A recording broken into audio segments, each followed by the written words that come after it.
আমি বলতে চাই মুসলমান, এই মাদ্রাসা কি শিক্ষা দেওয়া হয়?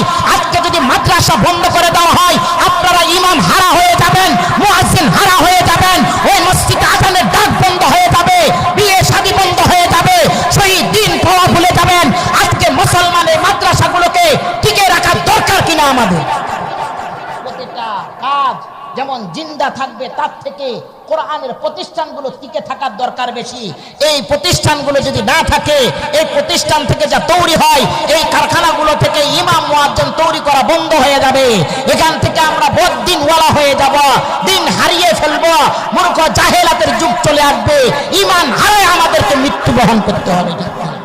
कौनैन का मुख्तार खुदा तुमको बनाया, अल्लाह ने बनाया तुम्हें सुल्तान मदीना, अल्लाह ने बनाया तुम्हें सुल्तान मदीना। বিপ্লব মানে জীবন দেয়া বসে থাকা নয়, সে কোনো দিন আসবে না রে করহ যদি ভয়।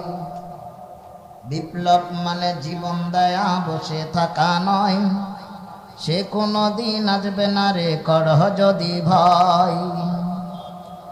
আসবে বিজয় রক্ত আর জীবনের বিনিময়, আসবে বিজয় রক্ত আর জীবনের বিনিময়। বিপ্লব মানে জীবন দেয়া বসে থাকা নয়, সে কোনো দিন আসবে না রে করহ যদি ভয়। আসবে বিজয় রক্ত আর জীবনের বিনিময়।